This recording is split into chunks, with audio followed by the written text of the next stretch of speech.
আল্লাহ পাক রব্বুল আলামিন বলেন, হে ঈমানদারগণ, যারা ঈমান এনেছো, কুতিবা আলাইকুমুস সিয়াম, তোমাদের জন্য রমাদানের রোজাকে ফরজ করা হয়েছে।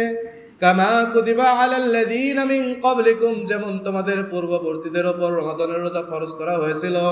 লাআল্লাকুম তাত্তাকুন, যাতে তোমরা মুত্তাকি আল্লাহওয়ালা হতে পারো। সুবহানাল্লাহ। আল্লাহ পাক বলছেন রমাদানটা তোমাদের পূর্বপুরুষের মতো তোমাদের উপরেও ফরজ করা হয়েছে, যাতে তোমরা মুত্তাকি আল্লাহওয়ালা হতে পারো। সুবহানাল্লাহ। তাহলে বুঝলাম রমাদান আসে আমাদের আল্লাহওয়ালা বানাইতে। রমাদান আসে কি করতে? আল্লাহওয়ালা বানাইতে। আর রমাদানের শ্রেষ্ঠ ইবাদত হলো রোজা। শ্রেষ্ঠ ইবাদত হলো রোজা। আর আল্লাহ পাক রব্বুল আলামিন বলেন, কুল্লু আমাল ইবনে আদম লাহু, আদম সন্তানের প্রত্যেকটি আমল তার নিজের জন্য, ইল্লা সিয়াম, রোজা ব্যতীত। ফাইন্নাহু লি ওয়া আনা উজজা বিহি, আল্লাহ পাক রব্বুল আলামিন বলেন, কিন্তু রোজাটা আমার জন্য করা হয় আর এর প্রতিদান আমি নিজেই দিব। অপর রিওয়ায়াতে আল্লাহ পাক বলছেন, রোজাটা আমার জন্য করা হয় আর এর পুরস্কার আমি নিজেই। সুবহানাল্লাহ। রমাদানের রোজার পুরস্কারও অধিক থেকে অধিক মূল্যবান, সেজন্য এই রোজা রাখতে হবে।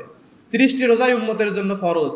ইচ্ছাকৃত কোনো প্রাপ্তবয়স্ক, কোনো বালেক সন্তান, বিবেকবান বুদ্ধিমান কোনো বালক, কোনো সন্তান রমাদানের রোজাকে কাজা করতে পারবে না, ছেড়ে দিতে পারবে না, কারণ তার জন্য ফরজ।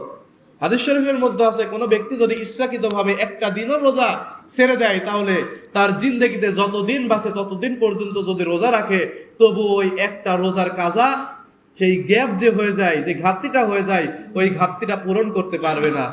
বলুন না আউযুবিল্লাহ। সেজন্য ইচ্ছাকৃতভাবে কোনো বালেক, কোনো পূর্ণবয়স্ক ব্যক্তি রোজাকে ছেড়ে দিতে পারবে না। রোজার জন্য সর্বপ্রথম যে জিনিসটা প্রয়োজন সেটা হলো সবর, ধৈর্য প্রয়োজন। ধৈর্যের জন্যই কিন্তু রোজা। বলুন সুবহানাল্লাহ।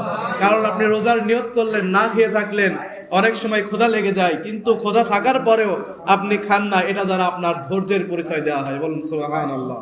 আল্লাহ পাক রব্বুল আলামিন বলেন, ইন্নামা ইউওয়াফাস সাবিরুনা আজরাহুম বিগাইরি হিসাব, ধৈর্য ধারণকারীদেরকে আল্লাহ পাক রব্বুল আলামিন বেহিসাব সওয়াব দিয়ে দিবেন। বলুন সুবহানাল্লাহ।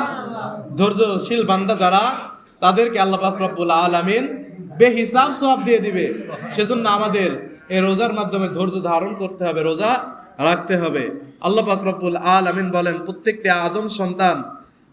আদম সন্তান যারা রোজা রাখবে তাদের জন্য জান্নাতে একটা স্পেশাল জান্নাত, স্পেশাল একটা দরজা রাখা হয়েছে। বলুন সুবহানাল্লাহ। এই দরজার নাম হলো রাইয়ান। যারা দুনিয়াতে রোজা করছে শুধু তাদের জন্যই এই রাইয়ান নামক দরজাটা ব্যবস্থা করা হয়েছে। রোজাদার ব্যতীত কোনো ব্যক্তি এই জান্নাতে প্রবেশ করতে পারবে না। বলুন সুবহানাল্লাহ। তাহলে আমাদের রোজা রাখার দরকার আছে কি নাই বলেন তো? রোজা রাখার দরকার আছে কি নাই বলেন তো?